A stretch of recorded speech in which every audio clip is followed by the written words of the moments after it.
tahu gak ada musibah yang paling besar? Di mana itu? Musibah yang paling besar. Musibah yang paling besar ketika kaum mukminin ninggalin salat 5 waktu. Jangan pernah tinggalkan sholat.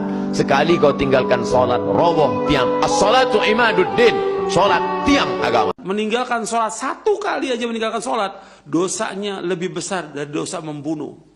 Dosanya lebih besar daripada dosa berzina. Dosanya lebih besar daripada dosa mencuri. Dosa paling gede itu, Pak, meninggalkan sholat. Awas lo, hati-hati nih, jangan dibuat enteng. Kerjaan kamu menjadikan kamu meninggalkan sholat, itu berarti kerjaan kamu tidak bernilai apapun. Jangan sampai meninggalkan sholat ya. Sholat itu indikator kebaikan seseorang. Makin baik sholatnya, baik semua amalnya. Orang yang hobi meninggalkan sholat, kata Nabi Muhammad, tidak peduli dengan sholatnya, tidak merasa berdosa ketika dia tinggalkan sholat. Alhamdulillah. Kalau besok orang di hari kiamat nggak bisa mandang wajah Nabi, Bu, Pak, mohon maaf, saya ngomong di musola Sirajul Muttaqin, sepakat ulama, berarti orang itu besok di akhirat nggak dapat rahmat. Percuma sholat kalau situ masih maksiat. Loh, nggak ada yang percuma dengan sholatnya.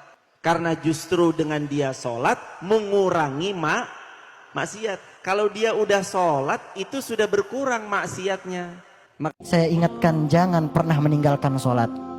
Yang pertama kali dihitung, dihisap dari amal adalah sholat. Sebanyak apapun zikir kita, sebanyak apapun sedekah kita, kalau tidak ada tempat bergantungnya sholat, maka tidak bernilai di hadapan Allah. Maka siapa yang pernah meninggalkan sholat, segera tobat. Yang punya keluarga belum sholat, tapi merasa jadi orang baik, jujur orangnya Pak Ustadz, jujur, nggak sholat, dia tidak jujur sama Allah Jalla Jalaluh. Salat fardu ditinggalkan satu kali akan ditulis namanya di pintu neraka, la budda ayadkhuluha. Mungkin setelah Anda mendengar ini nggak ada istilah nggak bisa sholat. Jadi ingat, sholat itu dosa besar bagi meninggalkan. Tapi bagi yang menjalankan, biarpun dengan segala kekurangannya tadi, pahalanya gede, utuh sama dengan yang bisa. Anda nggak usah ragu. Jangan tinggalkan sholat. Dalam keadaan apapun, jangan tinggalkan. Orang yang sengaja meninggalkan sholat, hukumnya dosa besar. Awas, hati-hati. Lihat baik-baik. Orang yang meremehkan sholat saja disebut munafik oleh Quran. Tempatnya neraka jahanam. Apalagi yang sengaja meninggalkan sholat. Bahkan Nabi jelaskan batas antara kekafiran dengan keislamanmu sholat. Kalian tidak sholat, kalian kafir. Dan jangan kau pernah bermimpi amalmu yang lain diterima kalau sholatmu amburadul. Semua tidak ada artinya ketika tidak mendirikan sholat 5 waktu.